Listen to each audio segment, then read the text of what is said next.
Good morning and God bless. I hope you are having an immaculate day and morning. I am beyond thrilled to be here today and excited to talk. So let's work. Soul fatigue versus systemic fatigue, learning the difference. You thought you were tired because of your workload. You thought burnout came from the business. You thought your stress was circumstantial. But what if it wasn't your to-do list that drained you? What if your soul is exhausted because you never chose this life to begin with? This ain't about sleep, it's about soul submission. You've been grinding for goals you don't even believe in, marching for masters you never signed up to follow, running systems your soul never wrote. And the more you perform in misalignment, the more your soul pays the price. Warning, this transmission will strip your system and expose your soul. Side effects may include confusion between exhaustion and emptiness, subconscious resentment toward success, daily rituals that feel increasingly robotic, physical fatigue that medicine can't fix, and a haunting question that won't leave you alone. What if I never actually chose this life? Welcome to Raw for Epoch 2, day 142. Let's separate what's tired from what's terminal. We getting in your soul today, dog. Here's our concept overview. Your system, it is out of alignment. You're not just tired, you're fractured. Soul fatigue and systemic fatigue feel the same until you trace back the source. This episode will show you how to identify the difference, reclaim spiritual authorship, and stop confusing performance exhaustion with purpose depletion. Here's what you'll learn. Got some massively heavy words in there. Why true fatigue begins in the soul, not the schedule. How systemic misalignment masks itself as overwork. The consequence of outsourcing your soul to a system you didn't choose. The difference between growing tired and growing deeper. And why spiritual growth comes with necessary weight and why your body must carry it. We talked a lot about that yesterday, right? Do you have the foundation to sustain the blessings you've asked for? Your prayers are being answered. Here's our visual metaphor. The rat, the button, and the cage. Imagine this. Picture this. Immerse yourself and close your eyes if it makes you feel better. Definitely want to keep one eye open for this. Eyes wide shut. There's a rat placed in a lab. Every morning, it sprints to button A, then button B, then waits by gate C to be fed. It repeats this for weeks. No variation, no reflection. Eventually, it runs faster. It's praised, rewarded. It learns the system. But one day, the rat is removed from the lab and shown a mirror. It doesn't recognize itself because it's been sprinting on behalf of somebody else's algorithm. Now, do me a favor. Zoom out. No, you're not a rat. But look at your alarm clock, your commute, your calendar. The cage might look different, but the lab is the same. I'm going to get into my personal perspective. That one hit me. When I wrote it, it hurt. The rat who built the cage. Let me preface with this. Systemic fatigue is the child of soul fatigue. One moves through your schedule, the other fractures your spirit. Here's what I have learned. I've spent seasons and seasons and seasons of my life exhausted and couldn't figure out why. I had the calendar full from when I woke up to I put myself to sleep. I had the income, I had the affirmation, but I was sprinting on a track I never chose. I was managing life, not manifesting it, following priorities that felt like mine, but were actually downloaded from childhood, culture, corporate noise, I was the rat. I'll say it out loud. But not because I lacked intelligence, but because I was rewarded for routines I didn't write. You want to know what's even heavier? Watching everybody else do it too. I'm talking about the people I love, family, peers, killing themselves under systems their soul never consented to. Then calling it purpose. At one point I realized I wasn't even tired from the work. I was tired of who I had to be to do the work. So that's when I started moving different. Not just slower, wiser. I don't confuse systemic fatigue with soul fulfillment anymore. Now I let my spirit choose the system, not the other way around. Let's go a little bit deeper into the realm of possibilities with how this applies. Consider that you're parenting the future while carrying your past. Let me say this plainly. There's no greater responsibility, in my experience, in my opinion, than nurturing another soul. And I don't mean just raising kids. Even if you're not a parent, you're always parenting something. What exactly am I parenting, you might ask? Great question. Your dream, your habits, your higher self, your next version, your future state. And a future state left unparented, it will regress to the comfort of whatever numbs it fastest. We talked about this before, but let me take it deeper. When you finally awaken, and it hurts me to say this, but not everybody will awaken. And I just have to accept that. I don't know that anybody can awaken us, but without people being asleep, others wouldn't know we are awake. There was a book, something I read in a book that I might share when I'm done with this part. But when you're finally awakened, when your soul returns to the driver's seat, you begin to see yourself, about to eat the mic, I'm so hyped today. You begin to see yourself inside the soul of another. You feel what your words imprint. You recognize what your energy transfers. You notice how your silence echoes. And let me talk about my house, which is very personal. I don't usually reveal the inner workings of my house. The Rodriguez clan, just the four of us. But it's a universe of souls under one roof. And every moment I'm present or not shapes how each one of them remembers me.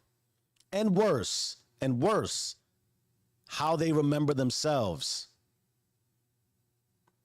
It's a grueling process, and I don't mean the parenting tasks, packing lunches, plugging in laptops, folding clothes, etc. What I mean is the consciousness it takes to hold your tongue when your system is fried. The spiritual restraint required to make eye contact when your soul wants to shut down. The internal fight to never imprint fear, anger, shame, or poverty onto their nervous systems, even if those were etched into yours by your parents, culture, or past life. I've had these conversations lately with other parents in our age group. I find it fascinating. People just blow my mind. Our group is what in Carl Jung would refer to as the midlife crisis area. And many of them say things like, I just need space. I'm doing too much. I can't be everything for everyone anymore. And I get that. I really do. It resonates, right? But here's what I challenge back. Is your soul tired, or is your system simply overloaded by what your soul never chose? Because there's a difference between letting go of tasks and letting go of responsibility. I've watched parents outsource soul nurturing by turning love into labor. They say chores build character, but how you administer those chores determines if you're building confidence or breeding detachment. Naturally, I've had to confront that as a father. What's more dangerous, an absent parent, which I know all too well about, or a present parent with an absent soul? And that question wrecked me. Let that hit you, man. To be presently absent when you can start to see what you do to others and how others are reacting to you, and how it's just a mimic and a mirror and just a reproduction of what you're giving them. Yo, when you take on that onus and responsibility, and you know that you're not just sleeping, you're not sleeping just on yourself. You're sleeping on your soul, and your soul has an impact on other souls, man. Can you come? You want to talk about humility and grace and a way to keep yourself just away from egotistical drive towards I'm just the dopest person ever? Come to the realization, if even for the smallest of moments, and even if you do it in the smallest possible scale, how many times have you been absent while present? How many times are you standing in front of somebody who you could help nurture, and you just drop the ball because you're tired, or because you got to focus on you, or you need more me time? How much more me time do you need? Also, ask yourself, who chose to create this reality for yourself? You chose these relationships. You chose the marriage. You chose the children, even if they're all accidents. I love how that comes out. I accidentally got into a sexual experience and had children and got married and created a life. Yeah, okay. And even those who don't, your future, you're like, yo, why do I keep getting a lot of the same things? Because you're parenting your future. So it hurts to me even more if you can realize how absent you are to other people, especially other people that rely on you. Some of us want abundance. You don't realize that God is like, yo, I'll carry you forward. I'll bring you to the greatest heights. But that means you are now accountable for other God-like experiences. That's why it's bigger than you. That's why the world pays people who lead more people more than the individual. Why? It's more profitability. One person impacting many. You have a role to play. So you have a role in parenting. You have a role in your relationships. You have a role in the dream you have that you want to become a leader, or you want to own a business. You're impacting people. You're providing a service.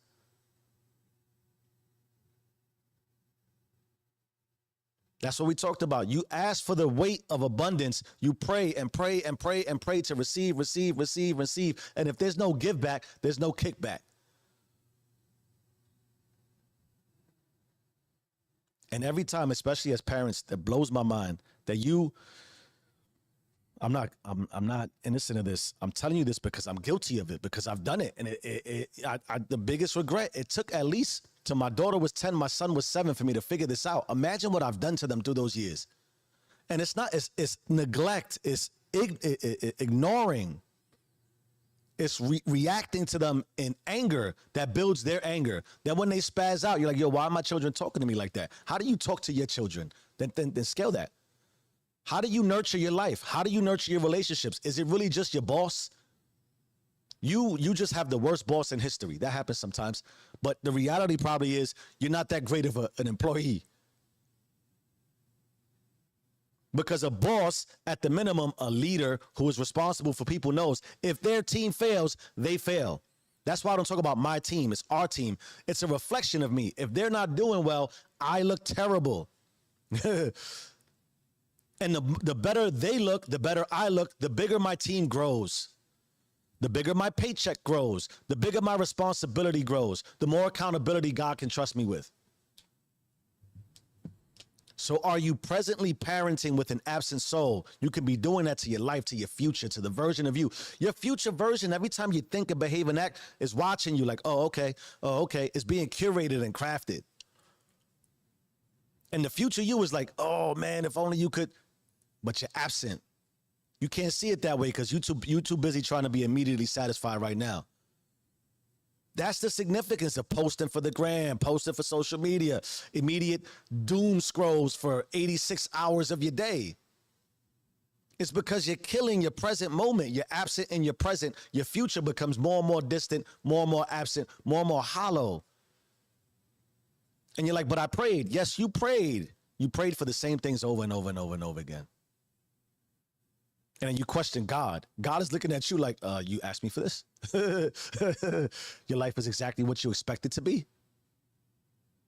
But I don't pray. I don't even pray. I don't believe. Okay, when you think it, the world responds to you and gives it to you. But you're so isolated. You're so siloed. You're so individualized and personalized. The world is just for me. I'm entitled to all these great things. So you keep being just for you, and you wonder why the world doesn't repay you in greater abundance. It will repay you for what you deserve. I believe that deeply. And in life, you don't get what you believe you deserve. You get what you can negotiate. What are you negotiating with your soul, man? What are you negotiating for your future? How are you nurturing your future? An absent soul creates an absent future. Constant immediacy just reproduces immediacy. There's no long-term scale. What they label it as what? Delayed gratification.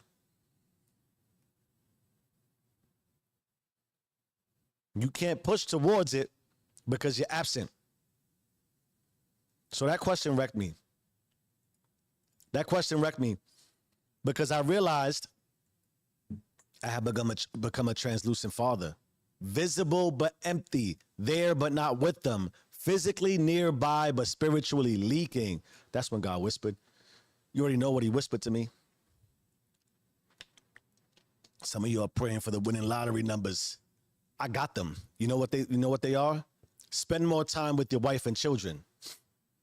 Not as a command, as a rescue. So naturally, I had to pivot. I nurture differently. I don't just pack bags. I transfer peace. I don't just prepare breakfast. I install remembrance. I don't just enforce chores. I author confidence through love-based effort. Because everything in life can feel like a chore. But the soul only grows when the spirit makes it sacred. So when I say I refuse to break down in front of my kids, I don't mean I fake strength. I mean I let them see the dignity of restraint, the wisdom of silence, the sovereignty of stillness. Because one day they'll remember how I moved under fire. And I want them to say, my father never passed me his pain. He passed me his power. Let's get into the Black Book. This is the logic, the math, and the science around the spiritual anatomy of fatigue. Fatigue is not a mystery. It's math. Soul fatigue happens when you're pursuing success without internal authorship. You've allowed environments to dictate your identity. The book I'm reading, everybody has like a tunnel reality. You only see what your environment has afforded you. And so now it dictates who you are. Systemic fatigue is the byproduct of chronic misalignment between your spirit and your structure. External systems hijacking your energy without spiritual replenishment. Using your body to survive instead of ascend. Oh. How do you think your soul feels when you lay down on your life? I don't want to be disrespectful to cast aspersions and imply that somehow you're lesser or somebody's more than. I go back to the reality of what goes on with your physical body when you stop using it. You only push yourself enough to do exactly what it is you got to do. There's no ascension. I just feel like I need to say it every time. Your body regresses, it atrophies. Your organs start to send signals to shut itself down. Yo, this man, this woman, this person is not moving a lot. The heart doesn't really need to function that hard. You get no cardio in. You get no steps. My God, it's, I told you, I read it. It struck me. It's like, it's almost akin to suicide. Your mind atrophies. You're not giving it new information. Listen to yourself speak. You're complaining about the same complaints. Your spirit, you haven't tapped into spirit in how long? I don't even care if you go somewhere every Sunday and join the crowd. Using your body to survive instead of ascend, you will atrophy, you will regress, you will paralyze your system. You'll paralyze your soul. Here's the science. The human nervous system operates on cycles. Your parasympathetic system, rest and recovery, cannot activate if your soul is on fire but your calendar keeps sprinting. Biological burnout is often spiritual betrayal. Go back to the rat in the cage. It's just simply hitting buttons and sprinting and performing to be fed. Survival. I don't knock the 9-to-5 experience, but why are we in this phase of passive quitting, of demeaning our work, looking for more work-life balance? Because you hit the alarm clock, you hit snooze, you take the same route, you go to the same place, you do work that means nothing to you. It just means enough to get a paycheck every other week. If that's how you treat your profession, what's betraying your spirit? And if all you can consider is that this is not what I want, but you can't tell yourself what it is you do want, how many times have I said that? Real good at complaining. Tell me what the solution is. You don't got a solution, I have nothing to say to you. There's nothing enough to discuss. And also, if you come to consciousness and have the understanding and the realization, what you're complaining about is telling you what you really want. You just focused on what you don't want, what you don't have, what it is versus what it could be. And I understand, paradoxically, realistically, logically, all the way raw. Yeah, no cap, all that. Yes, it's simplistic in language, difficult in spirit. Otherwise, people like me wouldn't exist. I ain't the first one to do this, right? We've been defaulting to teachings for centuries, for generations. Since the inception, we've been trying to figure ourselves out. So this is not at all something that you should demean or dismiss as simplistic in any context, in any. And right now, life and God and the universe is cooking something up that'll make you doubt yourself way more than it'll let you believe that you can continue to ascend. But if you don't move towards where your spirit wants to go and you betray your spirit the way you betray your body, you'll burn out. Here's the consciousness portion. Every decision, you know I'm a stickler for words, but I mean every decision that doesn't align with your root identity creates micro tears in your emotional fiber. Eventually you leak emotionally, spiritually, physically, and no nap can fix what your soul never agreed to carry.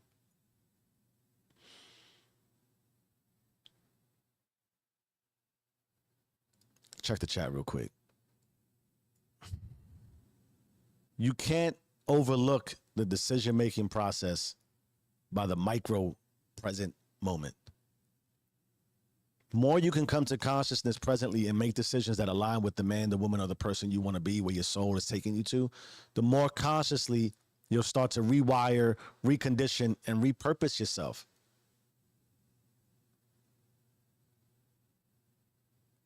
If you can see a man, a woman, or person that you want to be, a human you want to be, and you can see it, but you can't see it, it's because you got to get into, I talked about the grueling and arduous and heavy process. It's massive weight. Every decision is important. Why? My life is significant. Why do they talk about practice? Athletes, if you wait to just play the game and you never practice, you'll falter in the game, especially in crunch time under pressure. To me, my life is pressure filled every second. Every second is a decision. Every second, there's consequences of an action. You'll keep running a life you never chose. Your calendar will feel full, but your spirit will feel empty. Your body will start to break, not from weakness, but from misalignment. Relationships will feel like burdens, not blessings. How many relationships are you in right now that you couldn't wait to get into, and now all of a sudden they're a problem? Why haven't you fixed it? The relationship's a blessing. Every relationship's a blessing. Every relationship is an opportunity to learn, expand, network, create, nurture. You'll lose clarity between the role you're performing and the soul you've abandoned. There's the worst of all. Here's the worst of all. You'll normalize being tired because you never remembered what it felt like to be truly alive.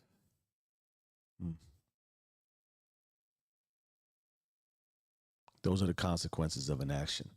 Here's how to lock daily remembrance. You want to go with soul first scheduling. Soul first. Set your calendar based on your covenant, not your commitments. Go through a morning root check. Pray, reflect, audit your soul before opening your phone. I love to pray. I love to come to presence and consciousness and reflect. And while I'm reflecting, bring closure. We talk about this, right?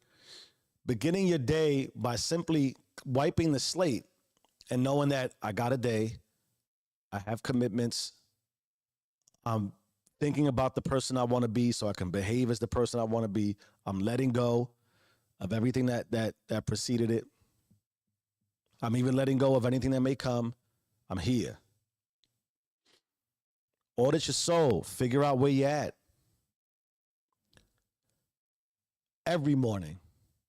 I don't care. You wake up at 3 o'clock, 6 o'clock, 12 o'clock, whenever you wake up, let that be a decision that you make for yourself. You didn't always open your phone unless you're really young, because some of us didn't have phones, right? Growing up. Audit your soul first. Then you want to audit all inputs. Remove any system, person, or place that doesn't speak to your soul. The significance. Don't leave nobody around you in your energy space. We talk about spiritually transmitted disease. If you're 6 feet too close, you might breathe on me, your pain and your trauma loops. You might sneeze your frustration and your angst and your jealousy on me. You don't want that. Out of sight, out of mind, remove it. People, places. If it doesn't speak to your soul, eliminate it. Because it's speaking to your soul. You're absorbing it. Some of you don't appreciate subconsciously when you inundate yourself environmentally with broke, poverty-based mindset. Even if you're like, nah, I don't agree. Even if you're like, nah, this is not really me. Your soul and your consciousness is processing it. It's in the back, marinating. And then you start to act out in certain ways. You're like, yo, why am I behaving this way? Because we're mimics. You put yourself enough around broke people, you become broke. Go find a rich person that has broke people around them. Go find a broke person that has rich people around them. Tell me what you find. You won't find it. It's not just dollars and cents either. Find me an optimistic, positive, love-derived conscious person and tell me if they have a fear-derived, plague-based conscious person around them. You won't find it. Find someone who is inundated with fear and show me the person with love around them, with bliss. You won't find it. Kill all of it, or you're going to kill yourself. Create before you consume. Let your spirit speak before the world gets a vote. I create every day. I try to write every day. I journal every day. I think about philosophies, processes, even if it's just outside of creating something brand new. I write about how I'm feeling. You create. I like to do it if I bring myself to a baseline level set and I wipe everything out and I'm starting the day on 0, then I'm trying to get to 1,000. Once I have that baseline, I go into creating. Literally, for me, it's I wake up, I pray and I meditate, I hydrate, I have my salt water and my 2 cups of standard water, 2 cups of salt water. Now I'm hydrated. And then I get right into creating. At one point, I used to read. I still sometimes like to do that. I think that's sort of creating in a different way, but that is consumption. I leave the consumption for later. I want to create first. I want to let my spirit go. You don't have to be a content creator, a business owner. You can just create how you want to feel and flow throughout the day. You can just talk yourself into another emotion. The point being, before you start to consume, and that's another thing too, look at your feed. What's on your feed? Before you start to get a feed of tariffs and global warming and earthquakes and people getting murdered on real, like what? Why do you want that in your life? I get it. You got to stay up to date on the news because you don't want to be that ignorant. But I'll tell you this, a lot of times it's not that I don't know what's going on. I don't give significant attention to it. Why? It changes how I feel about myself. If all you're consuming is negativity and you're trying to figure out, why do I feel so angry? Stop consuming negativity. If you do any sort of research, I think we know this sort of holistically or surfacely. The news used to start off as good news. They only advertised good news. It didn't sell. So they started reporting the bad news and it exploded. Why? It triggers the archaic and simplistic sensory in your circuitry for your brain. Fear. Fear sells. And if all you're doing is consuming it, you're creating a life of fear. And you're wondering why you keep seeing fear-based realities. It's not a coincidence. You just haven't given yourself time to reflect. Then you want to collapse time daily. Choose one system, one role, one focus, and go deep. Yo, if you get into, like my experience, if you get deep into a routine long enough, you start to forget. I have a sense of morning, afternoon, and evening. But 5 o'clock, 6 o'clock, 9 o'clock, 11 o'clock, I pretty much know where I'm at and where I'm going to be during each one of those time periods. But time collapses.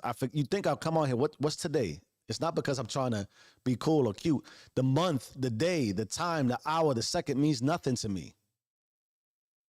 What am I doing right now? I'm focused in on creating.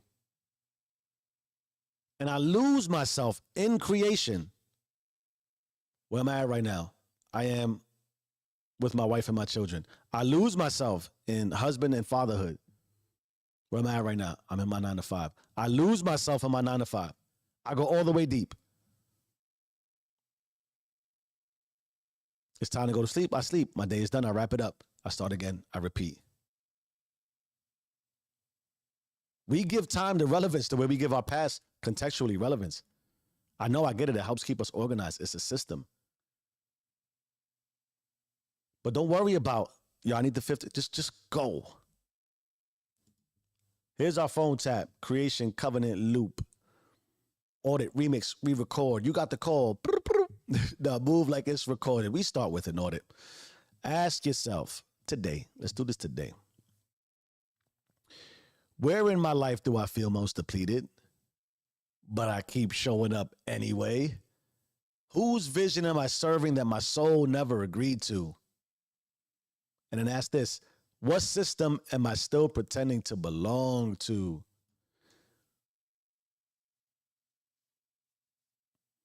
Everything you believe about yourself was handed down to you.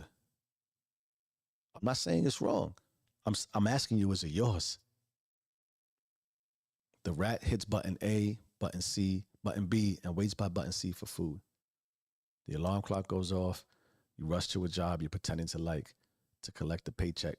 You rinse and repeat that multiple times a week for years. It becomes the majority of how you spend your time in your life. And you think it doesn't have a trickle-down effect. What do you believe? Who is your God? Why do you believe what you believe about your culture? That's your culture, sure. That's a system.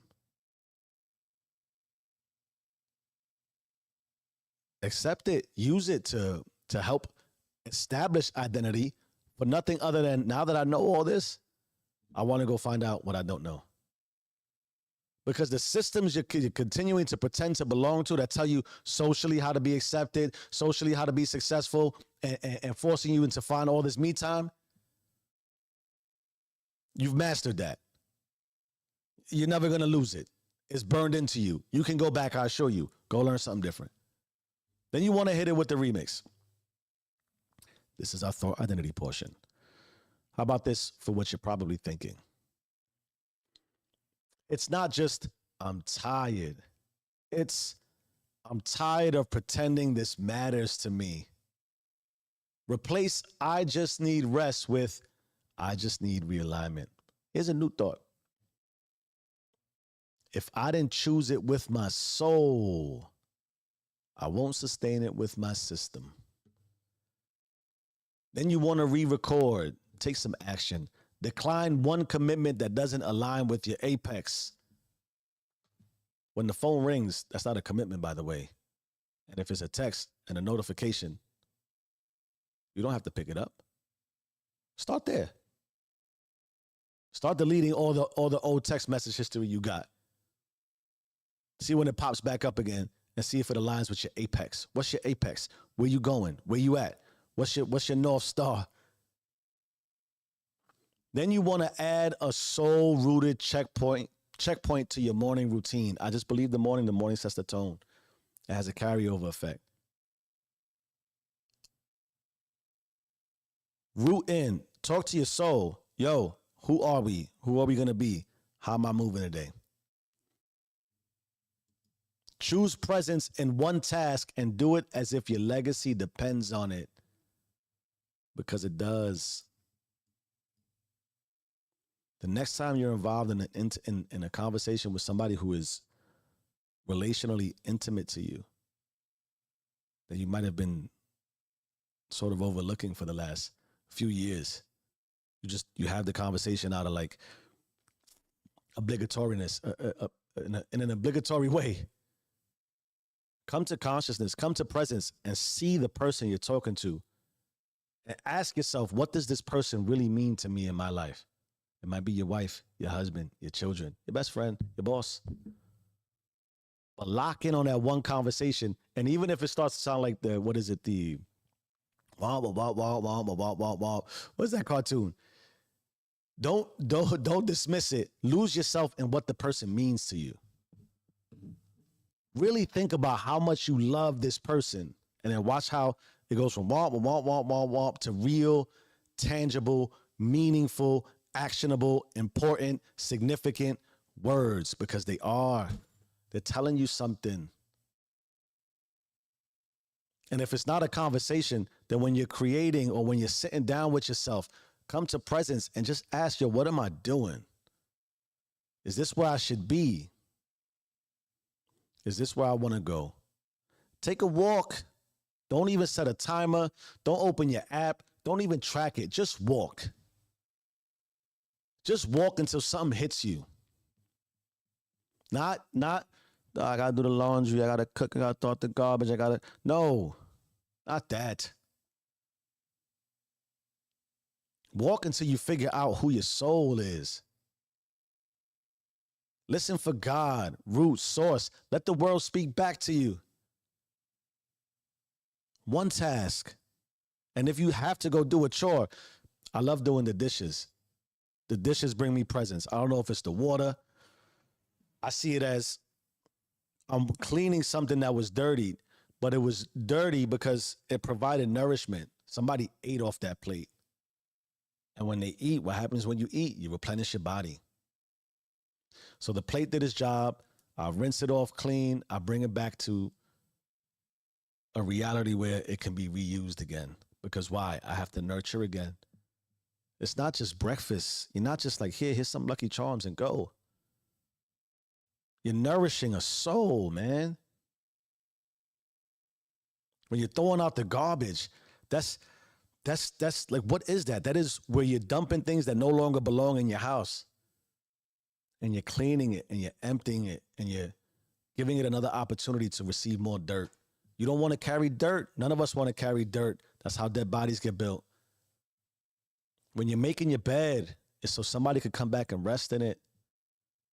It also means that somebody got out of rest from it. How did they rest? Are they having nightmares because the relationship with you is killing them? Choose a task, come to present. Appreciate. Come be a little bit grateful, man. Thank you, God, I'm alive today. You were not built to burn out. You were built to burn bright, but only when your spirit chooses the system. You don't need more sleep. You need more remembrance.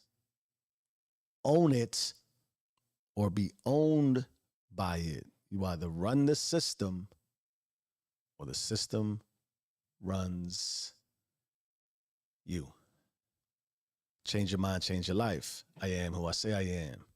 Do you and stay rich.